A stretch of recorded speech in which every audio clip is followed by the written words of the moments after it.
posicionamentos dos tribunais. Só que, na verdade, a gente apresenta... E muito se pede para que menor se... O judiciário tem aparecido.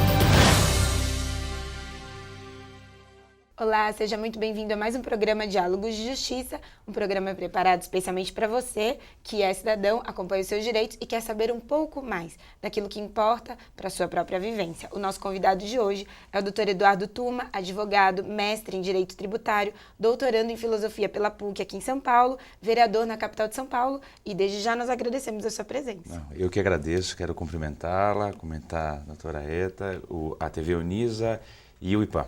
Ok, seja bem-vindo. Logo mais nós trataremos do tema reforma política, um tema de grande atenção para você também. Nossa gratidão desde já em nome da Unisa ao IPAM, Instituto Paulista de Magistrados, hoje representado pela doutora Herta Padilha de Oliveira, juíza de Direito e vice-presidente do IPAM. Doutora Herta, seja bem-vinda. Obrigada, professora, é um prazer estar aqui novamente. Com um tema tão especial. Muito especial. Do qual nós apreciamos. E aí, a nossa primeira pergunta, eu vou deixar para a doutora Herta, porque nos bastidores ela estava conversando conosco sobre as manifestações do povo. Então, fale um pouquinho. Então, doutor Eduardo, a gente acompanhou essas manifestações que ocorreram. Logo na sequência veio uma declaração do presidente da Câmara, o deputado Eduardo Cunha, dizendo que as manifestações não eram por reforma política. O senhor concorda com essa opinião? Eu acredito que as manifestações se iniciaram por intermédio do sistema político, e não só do sistema, mas da classe política. Então acredito que ambos chegaram a um certo nível de estresse, de esgotamento. E daí, se a reforma política estrutural é necessária, é um segundo passo. O primeiro passo, que é fundamental, é que o cidadão brasileiro agora começa a se manifestar não mais de maneira única e exclusivamente indireta, por intermédio do voto e da eleição do seu representante, mas agora de uma maneira direta, indo às ruas. No meu entendimento, esse é o grau mais intenso da democracia brasileira. Aliás, foram manifestações tais que foram consideradas as maiores desde as diretas. Ou seja, pelo menos aquele que é o jargão que a imprensa usou bastante, o gigante brasileiro acordou. O senhor acha que existe um vácuo de representação? O povo não se sente representado pelas pessoas que ele elege? Eu acredito que há necessidade de uma maior informação, de uma maior consciência política por parte daquele que é detentor de poder. Ora, o cidadão brasileiro, na democracia brasileira, é quem escolhe os representantes. Ou seja, eles foram eleitos, os políticos de uma forma em geral, tanto no legislativo quanto no executivo, estão lá a cargo do cidadão, ou seja, de quem os colocou lá. Então, se há uma falta de representatividade, no meu entendimento, há uma falta de conscientização maior. Aí sim eu posso atribuir essa obscuridade ao próprio sistema ou às próprias regras do sistema, que daí, em determinado grau, precisam de mudanças, e aqui eu estou falando sim de uma reforma política, não essa que nós estamos vendo, uma reforma política menos estrutural, uma reforma política mais procedimental, para que eu possa então ter o povo escolhendo, cobrando quem escolheu, e daí então, se aquele for merecedor, sendo referendado novamente por uma reeleição. Eu sei que o tema é sobre a reforma política, mas você tratou aí de um ponto, para quem nos assiste, bem importante. Você disse que se houver uma consciência maior, então é possível verificar como o sistema funciona. Como é que pode se incentivar uma consciência maior do cidadão que vota, que tem o seu representante político? Como é que essa consciência pode ser desenvolvida? A Constituição Federal, artigo 1º, parágrafo único, todo poder emana do povo e é por ele exercido através dos seus representantes são eleitos ou diretamente. Diretamente pelos 4 instrumentos, o referendo, o plebiscito, a ação popular ou o projeto de lei de iniciativa popular. Agora, a representação se faz pelos representantes eleitos. Mas espera aí, democracia, o poder que emana do povo, a consciência que falta é exatamente essa. Então, você que nos assiste, eu gostaria de questioná-lo e se você puder refletir nesse momento. Para quem você votou nas últimas eleições para vereador, para deputado federal, deputado estadual, ou para quem você votou para prefeito, senador, governador do seu estado ou presidente da república? Você acompanhou o mandato dessas pessoas? Ou mais, não, quem eu votei não foi eleito, tudo bem, mas você acompanhou aquele que é por obrigação o seu representante da sua cidade, do seu estado, você já mandou algum e-mail, já leu, já deu alguma sugestão? Então falta um pouco de proatividade nossa. Eu falo também como cidadão, talvez essa seja a melhor forma de dizer, olha, essa é a consciência política que nós devemos ter no país. Falando de reforma política, nesse contexto de consciência, é importante então realçar como funciona o sistema eleitoral hoje. Como é que ele funciona antes de falar de reforma? Nós temos em primeiro lugar, em âmbito tanto municipal, estadual quanto federal, nós temos um sistema que elege os nossos representantes no poder legislativo, ou seja, vereadores, deputados estaduais, deputados federais e deputados distritais no Distrito Federal são eleitos pelo sistema proporcional. Existe uma fórmula que demonstra a forma de eleição. Vou usar aqui termos um pouco mais claros e mais coloquiais. O número de votos totais para vereador, excluídos os brancos e nulos, são os votos válidos. Esse número de votos totais é dividido pelo número de cadeiras que cada casa legislativa tem. Então esse é o primeiro passo. Vamos colocar um exemplo aqui concreto. Vamos supor, ainda que hipotético, 100 mil votos é o número total de votos válidos, dividido por 10 cadeiras, que é o número que aquela Câmara Municipal tem de vereadores.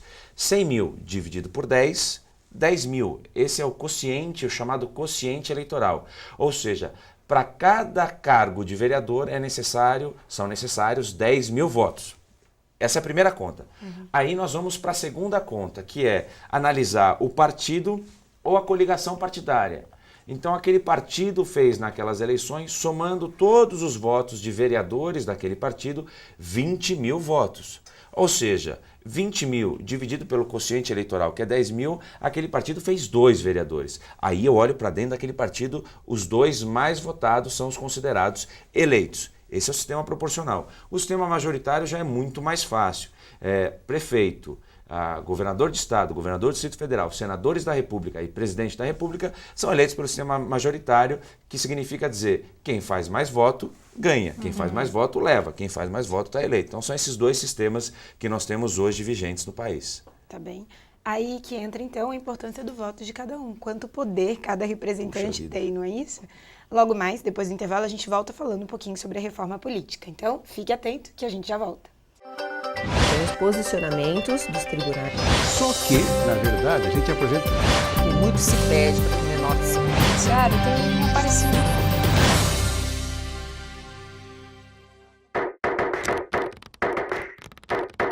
Anota aí, Desafio Universitário Empreendedor, uma competição conectada com o seu tempo e com uma plataforma inovadora. O negócio é acumular pontos e conhecimento empreendedor com experiências reais e virtuais. Os vencedores ganham tablets, smartphones e viagens internacionais. Mas para você viver tudo isso, não esqueça. Inscreva-se agora.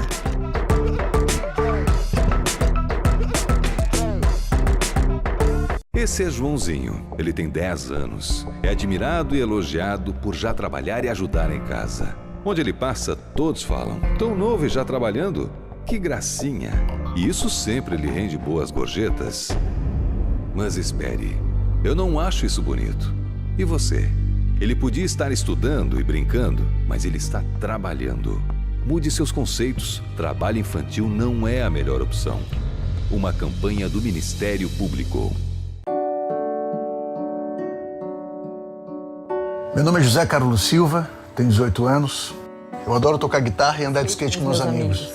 Minha mãe me chama de Zeca e eu confio muito nela. Ela sabe tudo sobre mim. Tudo mesmo. Ela sabe que eu quero ser um doador de órgãos. Na verdade, toda a minha família sabe disso e todos me respeitam. Disso eu tenho certeza. Eles entendem que eu quero ajudar outras pessoas, mesmo quando eu for embora. E eu sei que se for preciso na hora certa, eles vão falar por mim. E vão saber o que fazer. Os órgãos do José Carlos puderam salvar outras vidas, graças a uma conversa e uma linda decisão baseada em respeito, confiança e amor. Seja também um doador de órgãos e lembre-se de avisar a sua família sobre esse desejo. Sua família é a sua voz.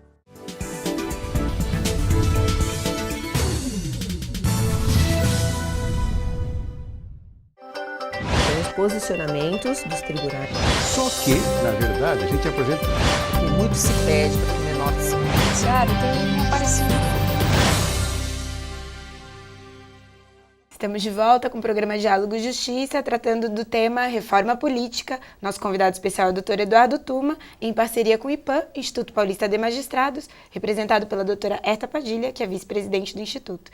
Então, no último bloco, nós estávamos tratando aí sobre a consciência do povo, a responsabilidade do voto. Você explicou um pouquinho sobre o sistema eleitoral, como funciona, e a doutora Herta tem uma questão. Então, você colocou exatamente sobre o coeficiente eleitoral, que é uma das questões que é apontada como talvez a maior distorção da representatividade. Então, para entender, hoje, com o número de votos que se elege um vereador em São Paulo, você pode não conseguir eleger um deputado estadual ou um deputado federal, ou pode conseguir eleger um deputado estadual e um deputado federal com um número muito inferior ao que se elege um vereador.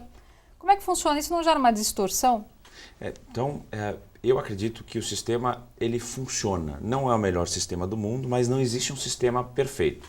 Então, eu vou usar como exemplo eleições que se passaram no país e que nós tivemos alguns resultados distorcidos.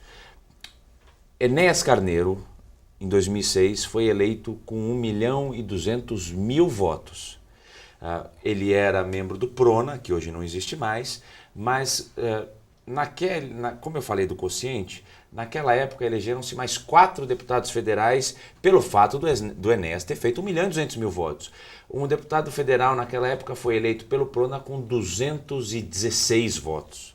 Então é uma total distorção, né? Enquanto que naquela mesma eleição, um deputado federal que fez mais de 100.000 votos ficou fora em função do quociente. Eleições passadas, efeito Tiririca. Tiririca fez 1,5 milhão de votos. Mas como havia uma coligação partidária, vários partidos fazendo parte unidos fazendo parte daquela eleição, um deputado federal foi eleito, o último naquele momento, com 78.000 votos. Não é uma distorção tão grande. Existem propostas hoje no Congresso Nacional de alteração desse sistema, principalmente o proporcional. São 3 as grandes vertentes de proposta de alteração. O distrital puro, o distrital misto e aquilo que é chamado hoje de distritão. O distritão talvez promova um certo equilíbrio nas eleições. Como é a configuração do distritão? Os mais votados são eleitos, ou seja, exclui-se o sistema proporcional e tudo vira majoritário. Na cidade de São Paulo, por exemplo, os 55 candidatos a vereador que fizerem o maior número de votos estão eleitos. Esse é o distritão. Qual é a crítica que se faz a esse sistema? Você vai possibilitar aquele que tem uma campanha mais estruturada, que tem mais dinheiro para gastar na campanha, possa se privilegiar desse fato. Logicamente que eu tenho que considerar que a própria Justiça Eleitoral estabelece um teto, um limite para os gastos em todas as campanhas eleitorais. Você tem o distrital puro, que é aquele que elege também de maneira majoritária, mas agora a cidade seria dividida, de São Paulo como exemplo, em 55 distritos. Dentro de cada um desses distritos, quem fosse mais eleito ou mais votado estaria eleito. E o distrital misto, que é o sistema que funciona na Alemanha, que seria feito metade do número de cadeiras, por exemplo, na Câmara Municipal de São Paulo, através desse sistema distrital, e metade do número de cadeiras, ou seja, 27 a 28 vereadores, seriam eleitos pela forma de lista. Forma de lista que funciona no nosso país, funciona no sistema proporcional, a nossa lista é aberta. O problema do distrital misto é que essa lista seria fechada, então aqueles que têm maior poder dentro dos partidos poderiam indicar aqueles que ficariam numa posição superior na lista e estes seriam eleitos. Quer dizer, a minha grande questão é, será que nós entendemos com profundidade o sistema atual? Eu acho que não. Se eu não entendo o atual, como é que eu vou alterar para um sistema novo? Porque eu acho, se me permite uma parte, que a maioria das pessoas não tem consciência que quando ela está votando num determinado nome, na verdade o voto dela está indo para o partido. Isso, não no candidato. E ele não sabe nem quem são as outras pessoas do partido com possibilidade de eventualmente serem eleitas. Não é? Sim. Porque vai depender do número de votos, porque dentro do partido são os mais votados que são indicados depois pelo coeficiente. Então, será que não seria mais adequado simplesmente o distritão, que é o que o senhor está colocando?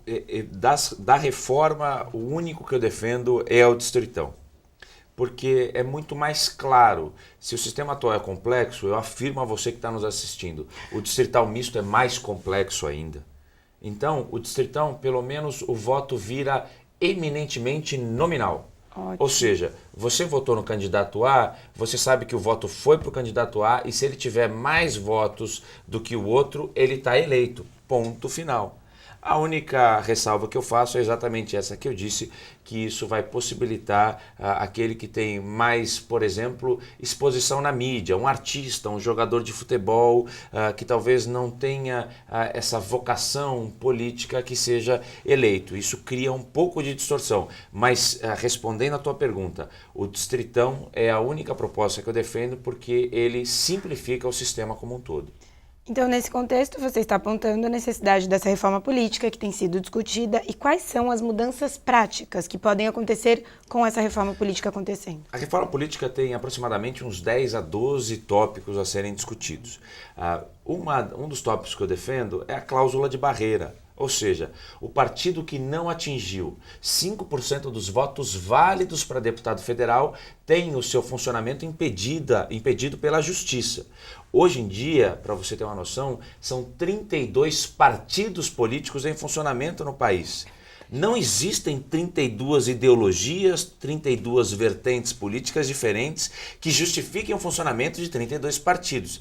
Eu acredito que a democracia brasileira, com o pluripartidarismo, se daria muito bem com 4, 5 partidos em funcionamento.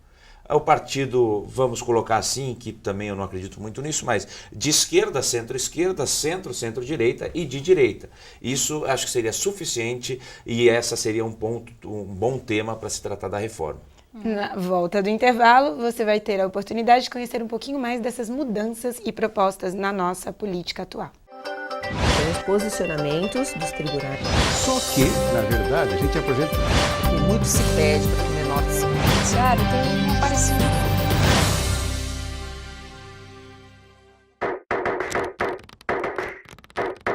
Anota aí, Desafio Universitário Empreendedor. Uma competição conectada com o seu tempo e com uma plataforma inovadora. O negócio é acumular pontos e conhecimento empreendedor com experiências reais e virtuais. Os vencedores ganham tablets, smartphones e viagens internacionais. Mas para você viver tudo isso, não esqueça. Inscreva-se agora.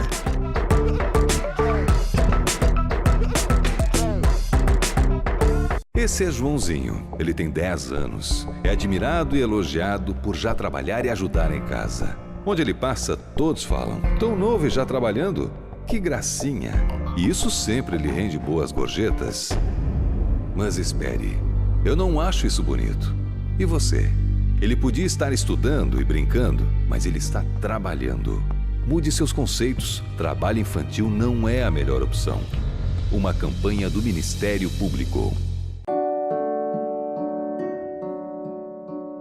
Meu nome é José Carlos Silva, tenho 18 anos. Eu adoro tocar guitarra e andar de skate com meus amigos. Minha mãe me chama de Zeca e eu confio muito nela. Ela sabe tudo sobre mim. Tudo mesmo. Ela sabe que eu quero ser um doador de órgãos. Na verdade, toda a minha família sabe disso e todos me respeitam. Disso eu tenho certeza. Eles entendem que eu quero ajudar outras pessoas, mesmo quando eu for embora. E eu sei que se for preciso na hora certa, eles vão falar por mim. E vão saber o que fazer. Os órgãos do José Carlos puderam salvar outras vidas, graças a uma conversa e uma linda decisão baseada em respeito, confiança e amor.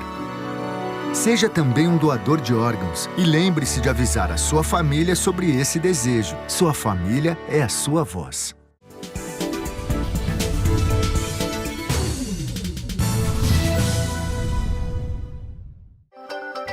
Posicionamentos dos tribunais. Só que, na verdade, a gente apresenta... Muito se pede para que menor se judiciário tem uma parecida. Seja muito bem-vindo ao retorno do programa Diálogos de Justiça, tratando hoje sobre a reforma política com o convidado Dr. Eduardo Tuma e na presença da parceria do IPAM, através da doutora Eta Padilha.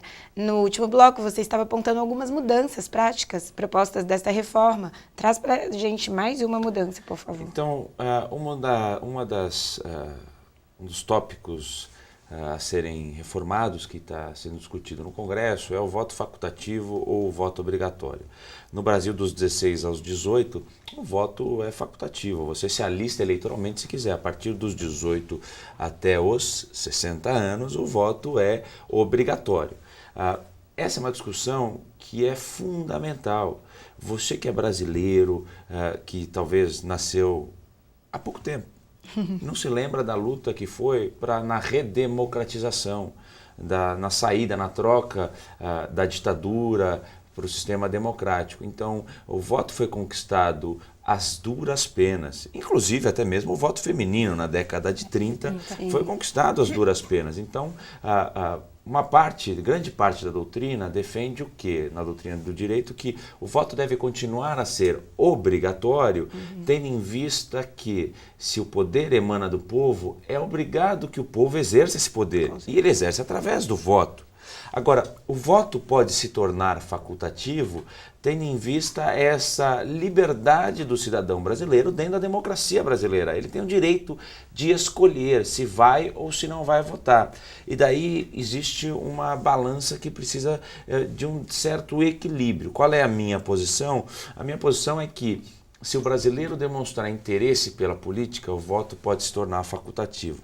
Mas se continuar dessa maneira, e aqui eu falo como político, uma classe política desprestigiada, pelo menos o voto obrigatório garante a ida às urnas, garante talvez uma mudança, se não no sistema, pelo menos nos políticos. Quer dizer, um mínimo de representação, ainda que seja obrigatória, mas pelo menos tem que ser ouvido uma parte da população para fazer essa representação. Exato. E logicamente que eu tenho que levar em consideração, e encerro esse tema nesse comentário, que aquele que não vai votar hoje em dia, não vai votar. Ele justifica na zona eleitoral mais próxima ou ele paga uma multa depois para regularizar a sua situação eleitoral. E é uma multa ínfima, R$2, R$3, R$5. Lógico que eu lembro você que, se você tiver o seu título eleitoral irregular, você sofre uma série de restrições civis, tais como o impedimento de emissão de passaporte. Então, é necessário que você se regularize com a Justiça Eleitoral em todo momento, ou esteja regular. Dentre as outras propostas, uma das questões que está sendo discutida bastante, ainda mais em razão desse escândalo todo envolvendo corrupção, que seria destinada a doações de campanha, pelo menos pelo que está aparecendo até agora, há a proposta de que as campanhas sejam feitas com financiamento público, que se proíba que as empresas façam qualquer tipo de doação, ou ainda que se proíba que o particular faça algum tipo de doação de campanha. Qual que é a sua posição em relação a isso? E ainda complemento, o senhor acha que de alguma forma isso contribui para que se reduza a corrupção? Como é que funciona hoje? O candidato se registra sua candidatura até 100 dias antes das eleições. No primeiro dia da eleição propriamente dita, vai ao banco, tem o CNPJ, ele abre uma conta específica para a campanha dele, CNPJ específico de candidato. As empresas podem doar até 2% do faturamento bruto do ano anterior e as pessoas físicas até 10% da sua renda em relação ao ano anterior, ou seja, existe uma limitação. Outra limitação que existe é cada campanha tem um limite. Me lembro que no ano de 2012 o limite das campanhas para vereador na cidade de São Paulo era de R$1,5 milhão, ou seja, o candidato só poderia gastar R$1,5 milhão.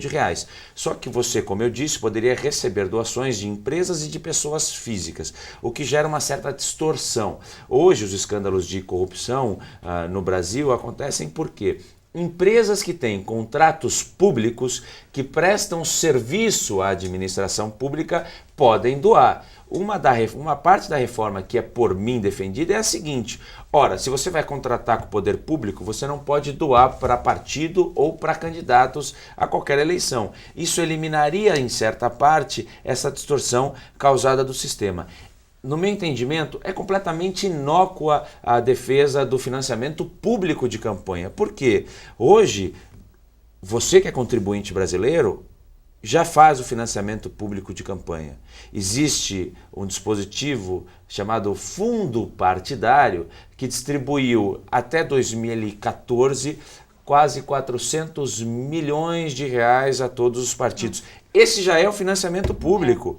O Congresso, para o orçamento de 2015, alterou o repasse do fundo partidário para quase 850 milhões de reais. Esse já é o financiamento público, não tem como admitir de maneira diferente. Ou seja, eu acredito que uma alteração adequada seria impedir empresas que têm contrato com o poder público de doar para partidos ou para campanhas eleitorais.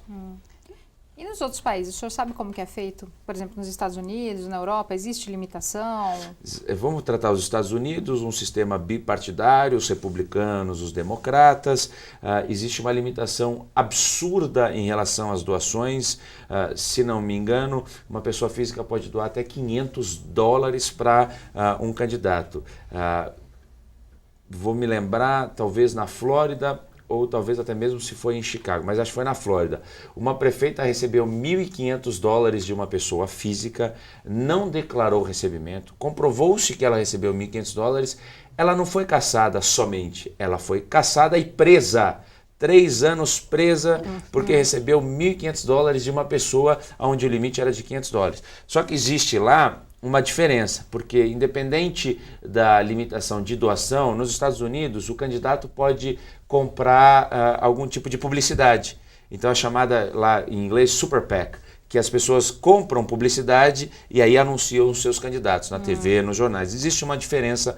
O nosso sistema é um bom sistema, funciona. Com alguma alteração, ele se torna mais claro, como nós discutimos no bloco anterior, e ele se torna mais limpo, com uma lisura maior, como aquela que eu acabei de dizer da limitação das pessoas que contratam com o poder público no que tange a doação de campanha. Doutor Eduardo, doutora Eta, nosso tempo se encerrou num tema tão interessante. Em nome da Unisa e do IPAM, eu agradeço a sua presença. Quero agradecer ao Unisa, ao IPAM, dizer que estou honrado pelo convite, por essa banca e incentivar você que nos assiste a ficar mais ligado à política. Martin Luther King dizia o seguinte: o que me assusta não é o silêncio, não é a voz dos maus, mas é sim o silêncio dos bons. Você que é bom, faça com que sua voz seja escutada e propagada aos 4 ventos. Sim, doutora Eta, eu agradeço sempre a parceria. Eu que agradeço, é um prazer estar aqui novamente. E você continue a nos acompanhar nesses temas tão importantes como cidadão, da qual emana também o poder das suas mãos. Obrigada por estar conosco. Tem os posicionamentos dos tribunais. Só que, na verdade, a gente apresenta... E muito se pede para que menor se Judiciário tem um parecido.